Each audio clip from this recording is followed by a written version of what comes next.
Shalom. Shalom. Bapak Ibu saudara yang dikasihi Tuhan, secara khusus buat pengerja GPI Crown Palace, selamat berjumpa kembali dalam program Suara Gembala. Satu program di mana kita akan mendengar suara gembala kita yang akan menuntun kita sampai kepada destiny ilahi. Nah, mari Bapak Ibu saudara yang dikasihi Tuhan, juga para pengerja GPI Crown Palace, sebelum kita mendengarkan suara gembala kita akan terlebih dahulu datang kepada Tuhan. Kita akan hampiri Tuhan. Kita akan menyembah Tuhan. Kita berdoa supaya hadirat Allah memenuhi setiap kita di tempat di mana kita berada hari ini. Amin. Mari sama-sama katakan. Saat ku berjalan, kasih-Mu menerangi langkahku. Tak ku bimbang, karena ku tahu Kau bersamaku. Kau lebih tahu yang terbaik bagiku. Kau lebih sanggup pulihkan hidupku. Ku berserah, ku percaya, hanya Yesus penolong yang setia. Kau lebih tahu, Kau lebih tahu yang terbaik bagiku. Kau lebih sanggup pulihkan hidupku.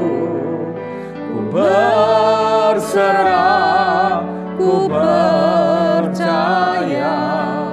hanya Yesus penolong yang setia. Mari katakan dari awal. Saat ku berjalan, kasih-Mu menerangi langkahku. Tak ku bimbang, karena ku tahu Kau bersamaku. Kau lebih tahu yang terbaik bagiku. Kau lebih sanggup pulihkan hidupku. Ku berserah, ku percaya, hanya Yesus penolong yang setia. Kau lebih tahu, Kau lebih tahu yang terbaik bagiku. Kau lebih sanggup pulihkan hidupku.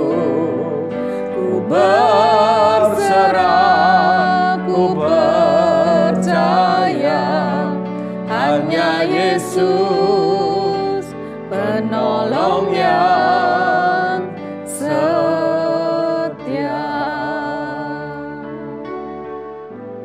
Kau lebih tahu yang terbaik bagiku. Kau lebih sanggup pulihkan hidupku. Ku berserah, ku percaya, hanya Yesus penolong yang setia. Hanya Yesus, hanya Yesus penolong yang setia. Hanya Yesus, hanya Yesus penolong yang setia. Mari sembah. Muralamaya Sandi, Muralama lama lama, Muralama Yasu,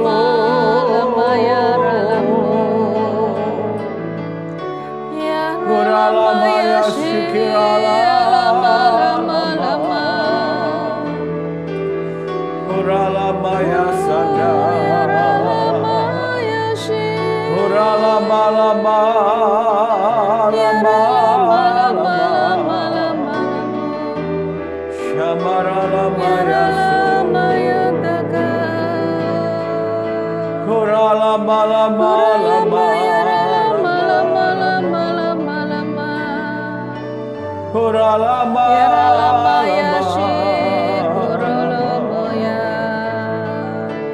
Muralama lama lama lama lama, Muralama ya lama lama lama lama, Muralama Yasu, Muralama lama lama lama lama, Muralama ya lama lama, Muralama Yasikira lama. Engkau baik Tuhan, Muralama Yasu, Engkau sangat baik Tuhan, Muralama lama lama lama, Muralama ya na, Muralama ya lama lama lama lama lama, Muralama ya lama Yasu, ya lama lama lama ya na ya na ya.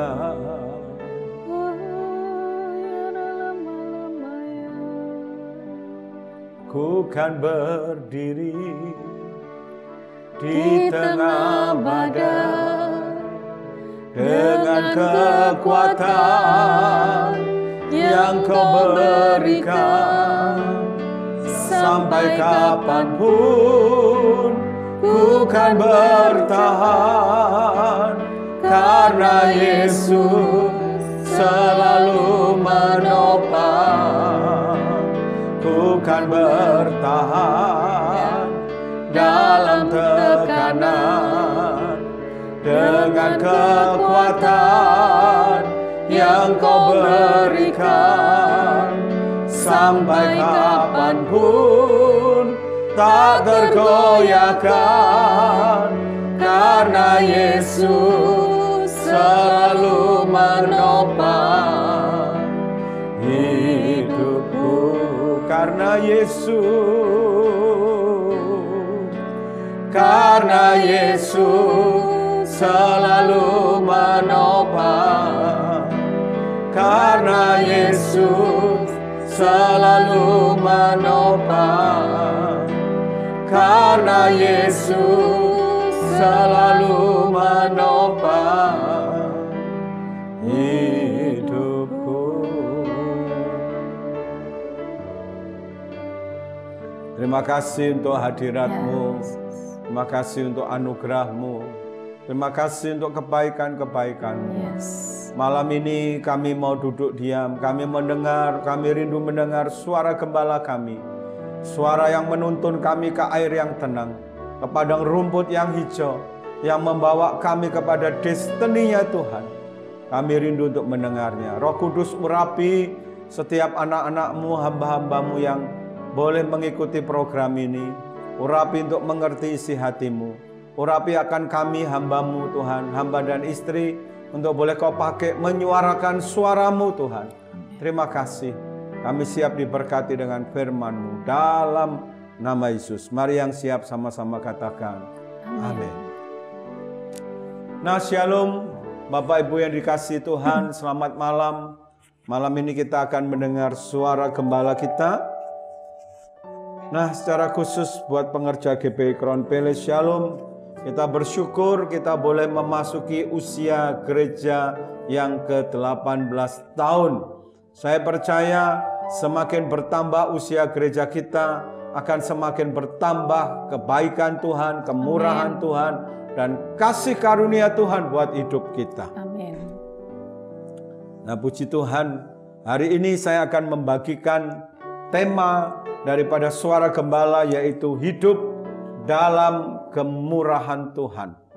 Nah, Bapak Ibu saya yang dikasihi Tuhan, kata kemurahan itu dalam bahasa Yunaninya ditulis dengan kata Christotes.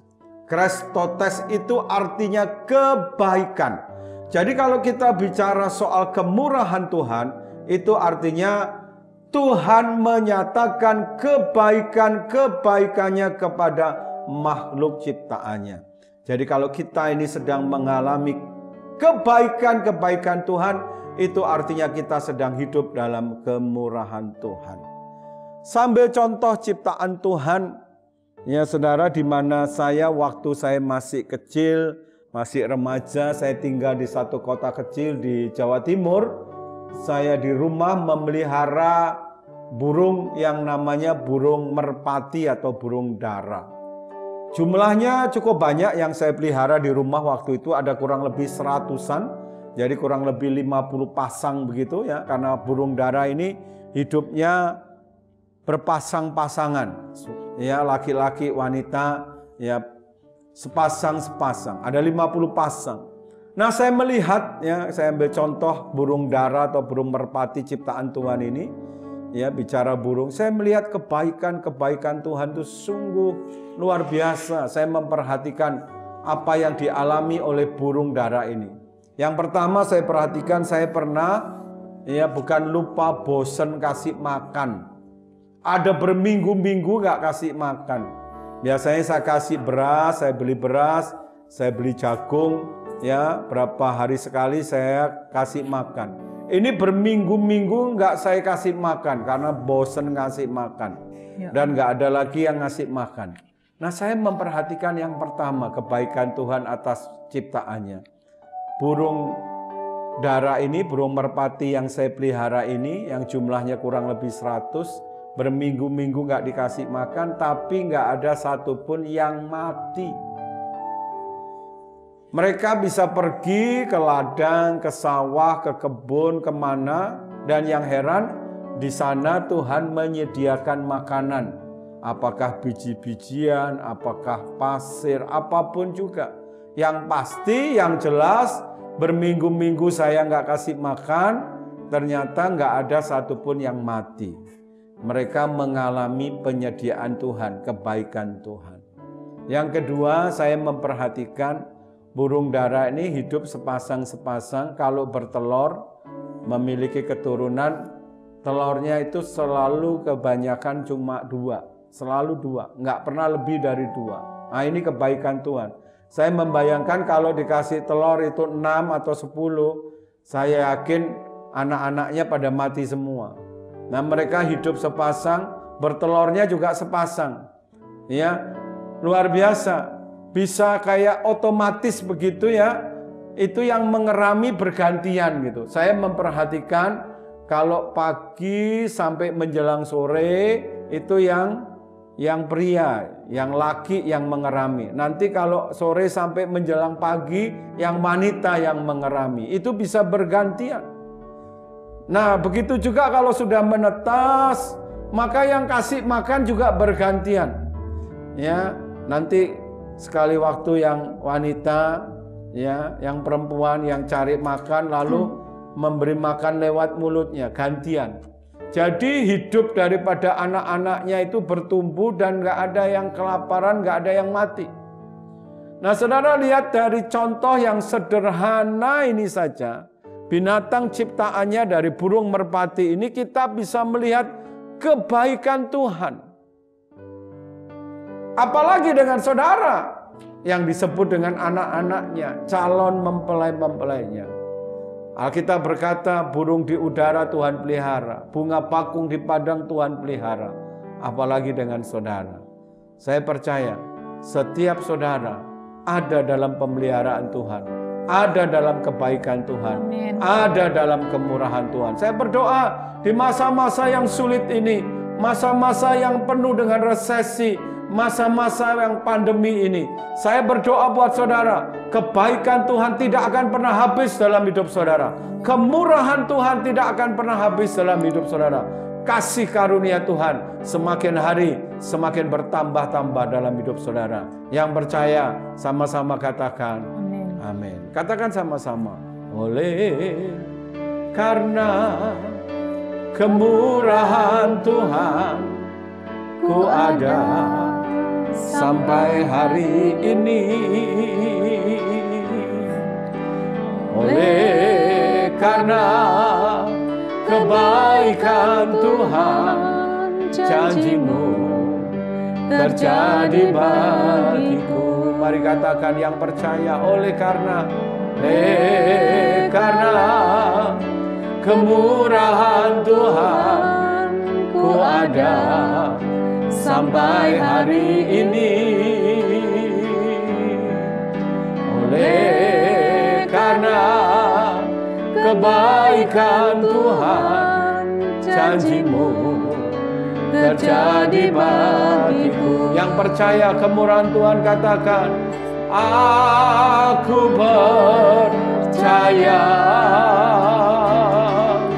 berkat-Mu atasku melimpah, kebajikan kemurahan selalu mengikutiku. Ku puji, ku sembah Kau Tuhan. Mari yang percaya, yang di rumah-rumah katakan, aku percaya berkat-Mu atasku melimpah, kebajikan kemurahan selalu mengikutiku. Ku puji, ku sembah Kau Tuhan. Mungkin ada yang bertanya di rumah, kebaikan atau kemurahan apa yang Allah berikan buat hidup saya? Kalau tadi saya sudah mengambil contoh kebaikan, kemurahan Tuhan yang Tuhan berikan atas ciptaannya, yaitu burung merpati. Sekarang pertanyaannya, apa saja sih kemurahan Allah yang Tuhan sudah berikan buat hidup saya? Yang pertama, mari kita buka Titus pasal 3 ayat 4 sampai dengan ayat yang ke-5.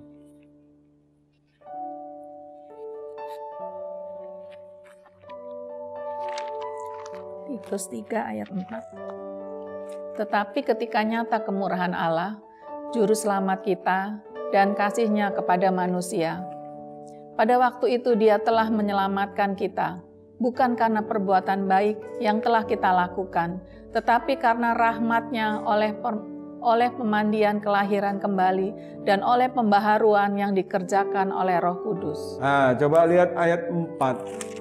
Yang pertama ini, tetapi ketika nyata, bukan abstrak, terjadi, bisa dialami kemurahan Allah, yaitu juru selamat kita dan kasih-Nya kepada manusia. Yaitu apa? Ayat 5 dikatakan bahwa Dia telah menyelamatkan kita.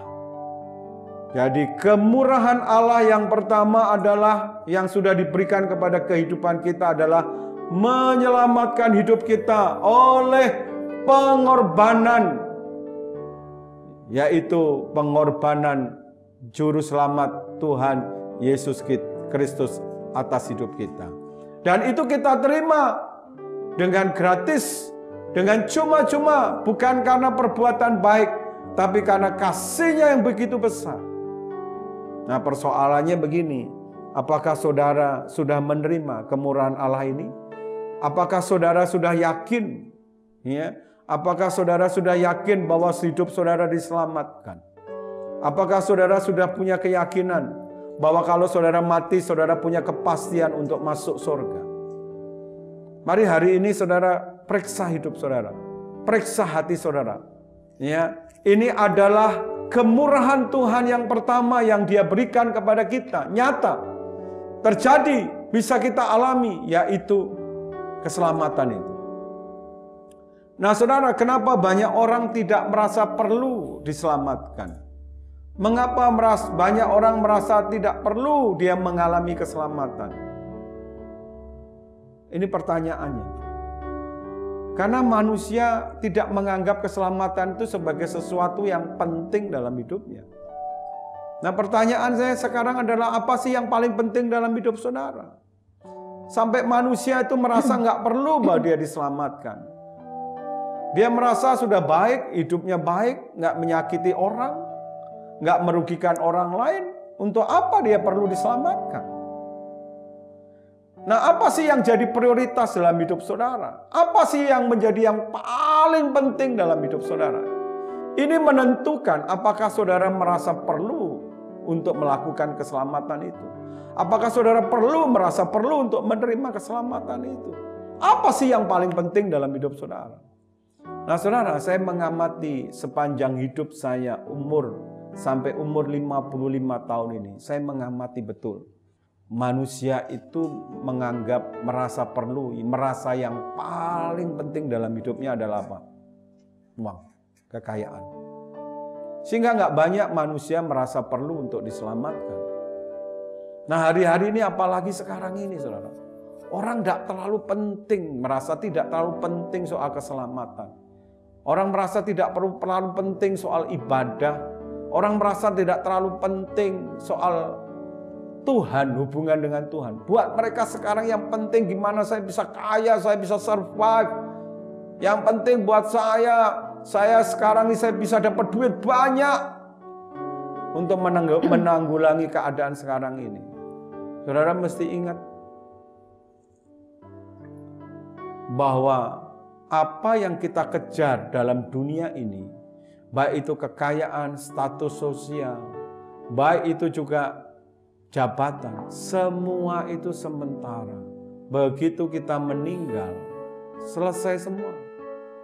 Nggak ada yang bisa kita bawa dan akan menolong kita untuk kita menyelamatkan kita setelah kita meninggal. Kenapa sih kita perlu mengalami keselamatan itu? Coba lihat Roma pasal 3 ayat 23.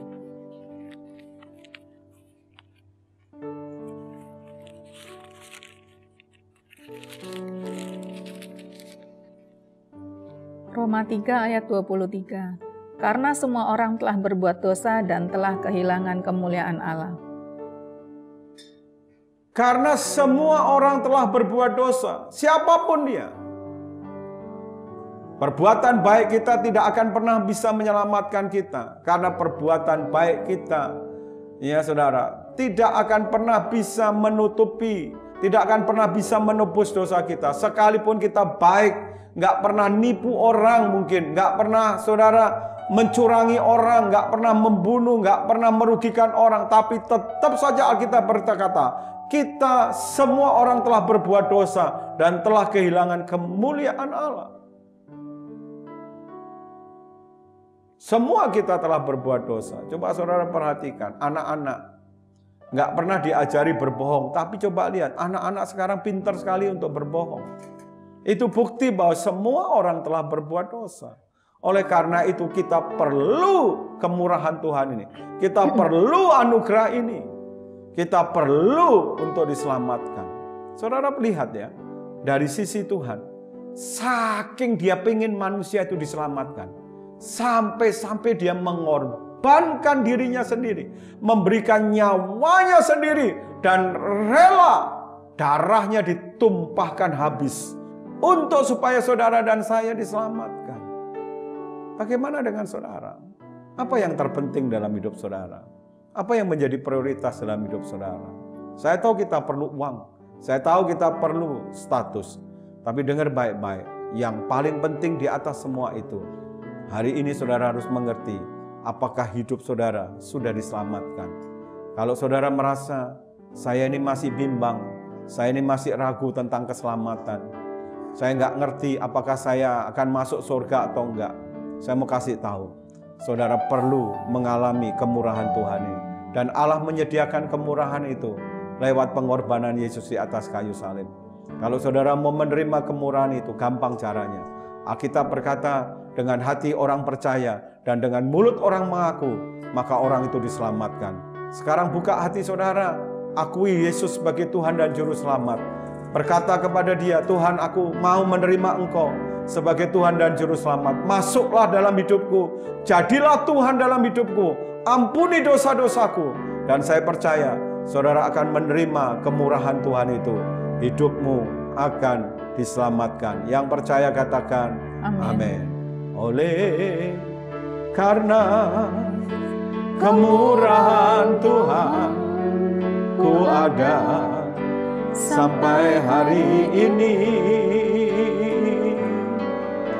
oleh karena kebaikan Tuhan, janji-Mu terjadi bagiku. Oleh karena kemurahan Tuhan ku ada sampai hari ini, oleh karena kebaikan Tuhan, janji-Mu terjadi bagiku. Aku percaya,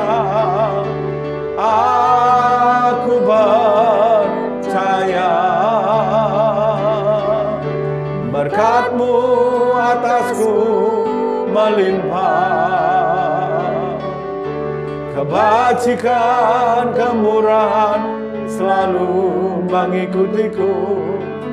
Ku puji, ku sembah Kau Tuhan. Yang kedua, mari kita lihat Roma 2 ayat 4 sampai 6.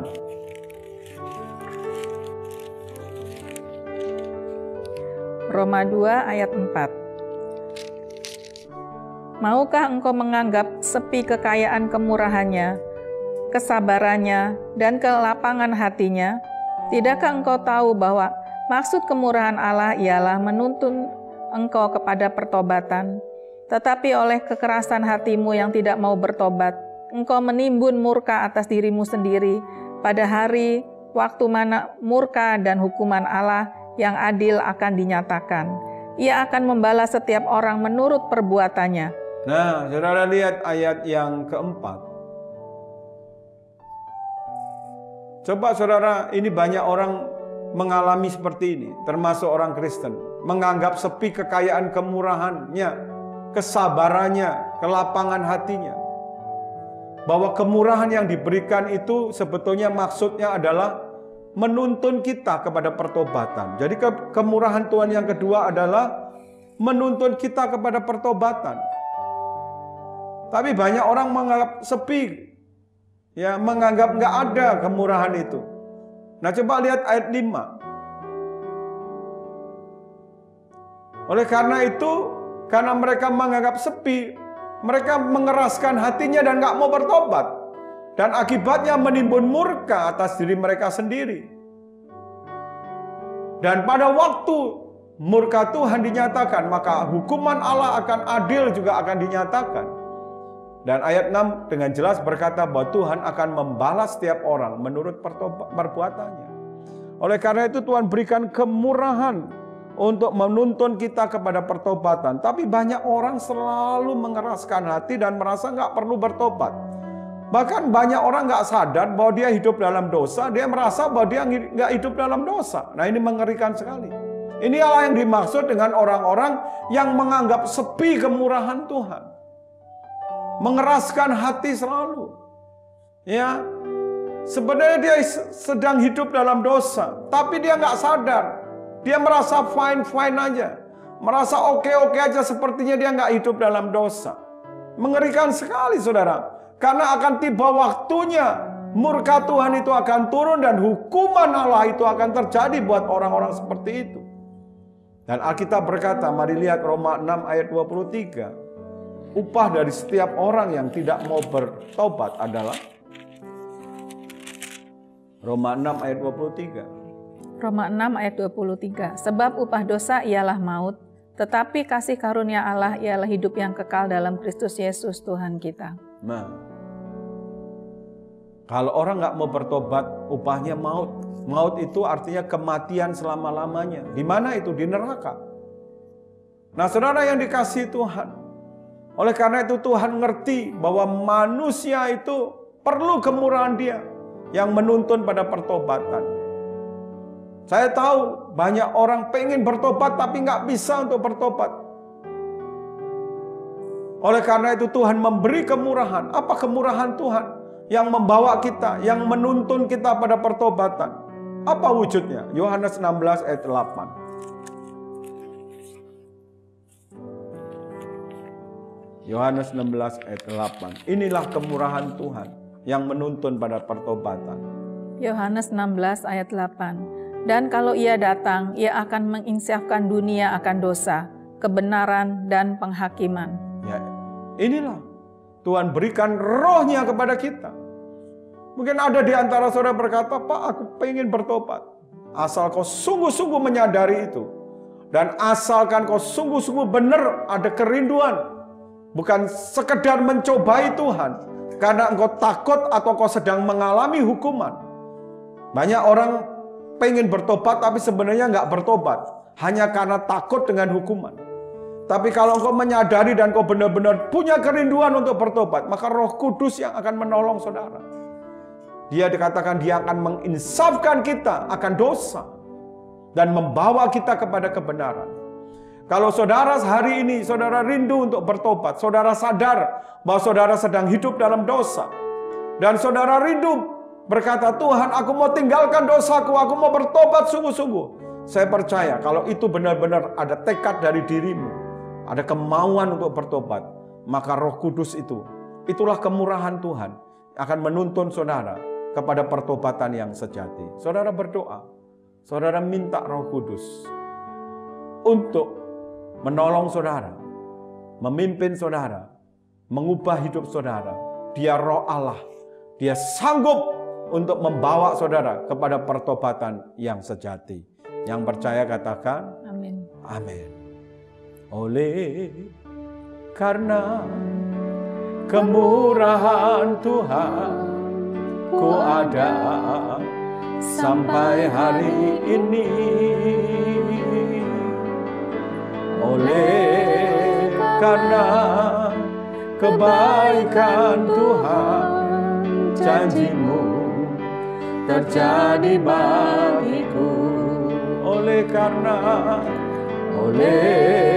karena kemurahan Tuhan, ku ada sampai hari ini.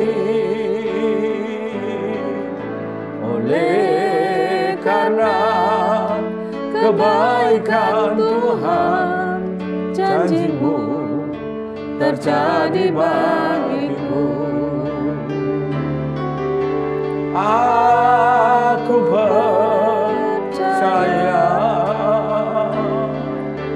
berkat-Mu atasku melimpah. Kebajikan, kemurahan selalu mengikutiku.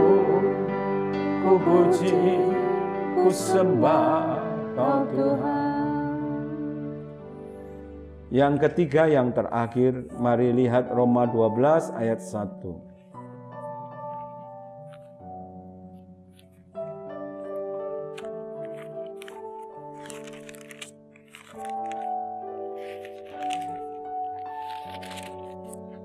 Roma 12 ayat 1. Karena itu saudara-saudara, demi kemurahan Allah, aku menasehatkan kamu supaya kamu mempersembahkan tubuhmu sebagai persembahan yang hidup, yang kudus dan yang berkenan kepada Allah.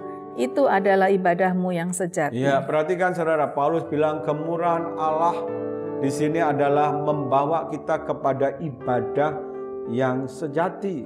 Apa itu ibadah yang sejati? Segala sesuatu dalam hidup kita yang kita lakukan, yang fokusnya adalah untuk memuliakan Tuhan. Nah saudara, kenapa seringkali kita ini dalam hidup ini sepertinya berat, sulit untuk kita ini hidup seperti itu. Ya, mempersembahkan hidup ini kudus, hidup dan berkenan pada Tuhan. Ya, bagaimana caranya kita melakukan ini? Tidak ada cara lain kecuali kita hidup melakukan firman Tuhan. Nah, itulah ibadah kita yang sejati. Kalau kita ini hidup kita ini memuliakan Tuhan, kalau hidup kita ini Saudara, fokusnya Tuhan, yaitu dengan cara melakukan firman Tuhan. Tapi seringkali kenapa kita ini melakukan firman Tuhan, kita ini melakukan perintah Tuhan itu rasanya berat sekali. Sambil contoh ya, dalam hubungan suami istri, saya sering menemukan, kita sering menemukan, ya suami mengasihi istri itu rasanya berat sekali. Istri tunduk sama suami itu berat sekali. Kenapa saudara? Karena mereka nggak hidup dalam kemurahan. Mereka berusaha melakukan perintah itu coba dengan kekuatannya sendiri. Ambil contoh dalam hubungan suami istri.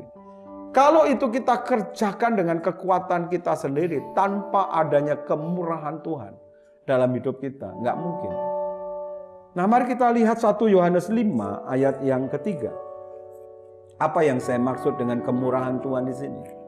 Yang membawa kita pada ibadah sejati, sehingga kita melakukan perintah-perintahnya itu tidak terasa berat. 1 Yohanes 5 ayat 3. Sebab inilah kasih kepada Allah, yaitu bahwa kita menuruti perintah-perintahnya. Perintah-perintahnya itu tidak berat. Nah, saudara perhatikan di situ. Inilah kemurahan Tuhan. Apa itu? Kasih. Love itu. Kasih itu. Yang membuat kita melakukan perintah-perintahnya itu nggak berat. Kenapa sih kita ini kalau melakukan perintah itu rasanya berat? Karena kita memandang perintah Tuhan itu, melihat perintah Tuhan itu sebagai peraturan, sebagai kewajiban.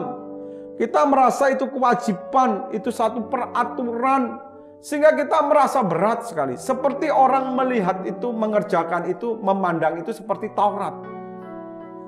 Saudara lihat ya, begitu orang itu dikasih aturan, justru kecenderungannya melanggar. Itu dari awal mula. Manusia itu, coba lihat waktu di Taman Eden. Ya, manusia dikasih perintah, tidak boleh makan buah ini, tapi justru malah dimakan. Kenapa demikian? Karena mereka memandang itu sebagai peraturan. Tapi Tuhan bilang ini, supaya kita ini nggak berat melakukan perintah-perintahnya, maka dasar untuk kita melakukan ini yang harus kita alami adalah kemurahan Tuhan itu apa? Kasih itu. Kasih kepada Tuhan itu. Kalau dasarnya kasih, nggak akan berat.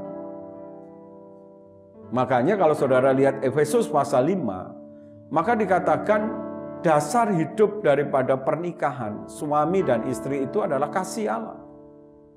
Karena kalau itu dilihat sebagai kewajiban atau peraturan, yang terjadi saling menuntut. Saya akan nuntut dia, kamu ya mesti tunduk. Menurut Alkitab, kamu harus tunduk. Nah, dia akan bilang sama saya, kamu ya mesti mengasihi, nggak boleh berlaku kasar. Yang terjadi menuntut. Kenapa demikian? Karena memandang perintah Tuhan itu sebagai aturan dan kewajiban. Tapi beda kalau dasarnya kasih. Kalau dasarnya love. Ini kemurahan Tuhan yang Tuhan berikan buat kita, yang kita mesti pakai untuk kita itu melakukan perintah-perintahnya. Kalau dasarnya kasih, ya, jangankan melindungi dan merawat, maka saya sebagai suami akan rela memberikan nyawa saya untuk istri saya. Ya, kalau dasarnya kasih, maka jangankan untuk tunduk sama suami, apa aja akan dilakukan untuk melayani suaminya. Itu love. Dan itu kemurahan Tuhan. Oleh karena itu saudara, kenakan kasih Allah itu dalam hidup kita. Caranya gimana, Pak? Jangan pernah saudara kehilangan yang namanya hubungan pribadi, persekutuan pribadi dengan Tuhan. Kalau engkau makin kuat mengenal Tuhan, engkau makin kuat dalam hidupmu, punya relationship yang kuat dengan Tuhan, maka kasih Allah itu akan semakin melimpah-limpah dalam hidupmu. Dan kasih inilah yang menjadi dasar untuk kita melakukan semua perintah-perintahnya. Dan Alkitab berkata, kalau dasarnya kasih, maka perintah-perintahnya itu tidak berat. Saya berdoa buat saudara hari ini. Ini adalah kemurahan Tuhan, kebaikan Tuhan yang Tuhan sudah berikan. Yang pertama adalah dirinya sendiri. Dia berikan supaya kita diselamatkan. Yang kedua adalah Roh Kudus yang menolong kita, menuntun kita pada pertobatan. Yang ketiga adalah kasih-Nya yang akan menolong kita untuk kita ini sanggup melakukan perintah-perintah-Nya, dan perintah-perintah-Nya itu tidak berat. Tidak ada seorang pun yang bisa sempurna melakukan perintah-perintah-Nya dengan kekuatannya sendiri. Kita perlu kasih Tuhan memenuhi kita. Jangan pernah kehilangan persekutuan pribadi dengan Tuhan. Karena persekutuan pribadi itu akan membawa kita pada kelimpahan akan kasih Tuhan. Dan itu akan menolong kita, memampukan kita untuk melakukan perintah-perintah-Nya. Tuhan Yesus memberkati saudara semua. Mari kita akan masuk dalam perjamuan.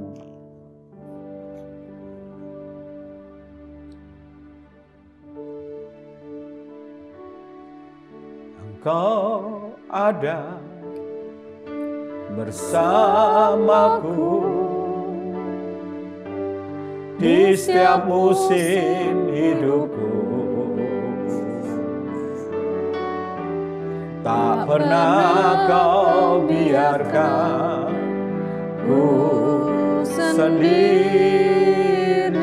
Mari saudara yang mengikuti program ini, siapkan roti dan anggur.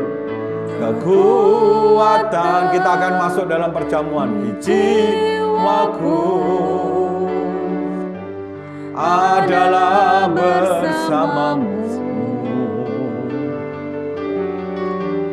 Tak pernah ku ragukan kasih-Mu. Mari katakan sama-sama, bersamamu, bersamamu Bapa, ku lewati semua perkenanan-Mu yang teguhkan hatiku. Engkau yang bertindak, memberi pertolongan, anugerah-Mu besar melimpah bagi. Mari sebelum kita menikmati tubuh dan darah Tuhan, mari periksa hati kita. Kalau ada dosa yang Tuhan ingatkan, mari minta ampun terlebih dahulu. Kalau ada ganjelan dengan orang lain, mari lepaskan dulu pengampunan buat orang itu. Ora lama, saya kasih waktu untuk saudara berdoa. Periksa hati saudara. Akui dosa saudara. Lepaskan pengampunan buat orang-orang yang menyakiti saudara. Supaya hari ini, malam ini lewat tubuh dan darah Tuhan yang kita nikmati, kita diberkati Tuhan. Ada terobosan, ada pemulihan, ada kesembuhan. Silahkan saudara berdoa.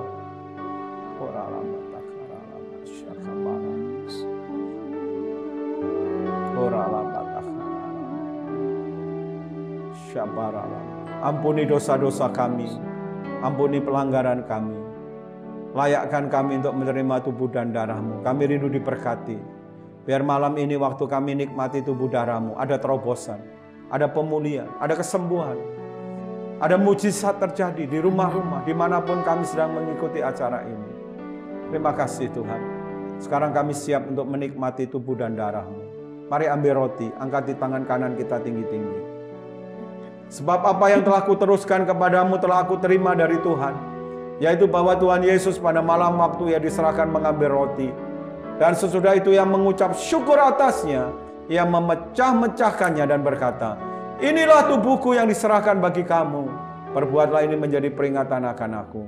Saudara yang dikasihi Tuhan, bukankah roti yang kita pecah-pecahkan ini adalah persekutuan dengan tubuh Kristus? Mari makan bersama-sama dalam nama Yesus.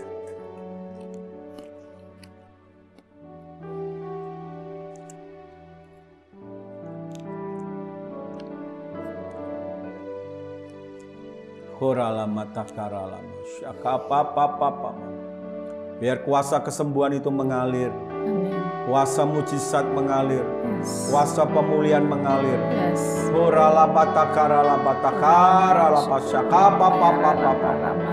Saat kami menikmati tubuh dan darah-Mu, ada mujizat, ada kelepasan, ada terobosan. Sekarang angkat cawan di tangan kanan kita tinggi-tinggi. Demikian juga yang mengambil cawan sudah makan. Lalu ia berkata, cawan ini adalah perjanjian baru yang dimeteraikan oleh darahku. Perbuatlah ini setiap kali kamu meminumnya menjadi peringatan akan aku. Saudara dikasih Tuhan, bukankah cawan atasnya kita mengucap syukur adalah persekutuan dengan darah Yesus? Amin. Mari kita minum bersama-sama dalam nama Yesus.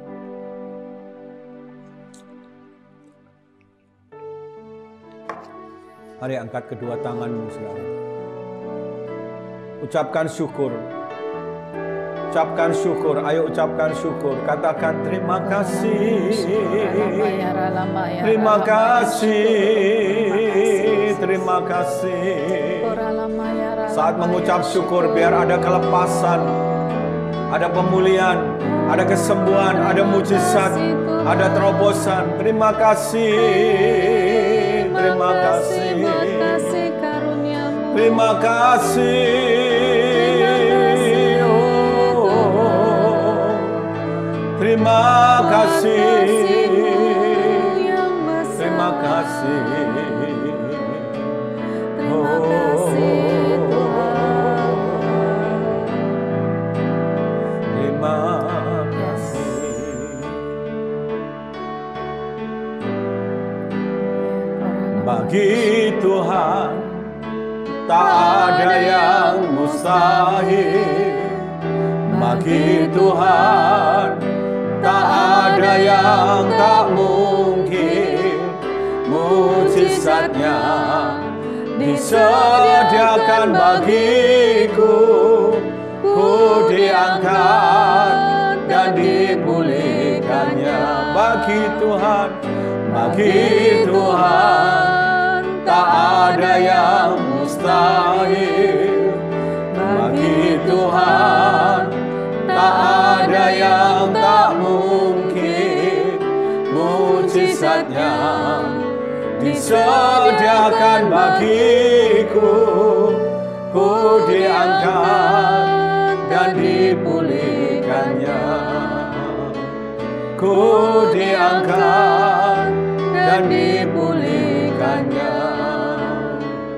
Ku diangkat dan dipulihkannya. Terima kasih untuk tubuh dan darahmu. Kami dipulihkan, kami disembuhkan, kami dikuatkan. Ada mujizat dan terobosan di rumah-rumah. Amin. Terima kasih Tuhan, terima kasih. Terima kasih untuk tubuh dan darahmu. Terima kasih untuk berkat-berkat-Mu.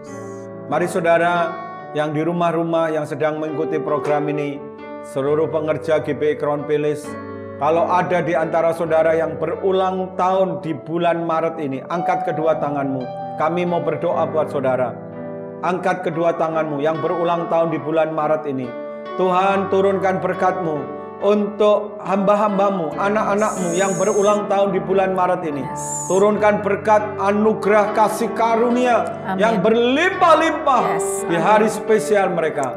Berikan umur panjang, kekayaan, kehormatan menjadi bagian buat hidup mereka. Terima kasih Tuhan.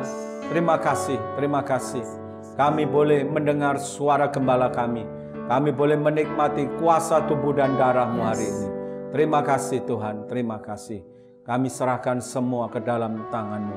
Dan sebelum kami mengakhiri, kami rindu menerima berkat-Mu. Mari saudara dikasih Tuhan, angkat kedua tangan-Mu.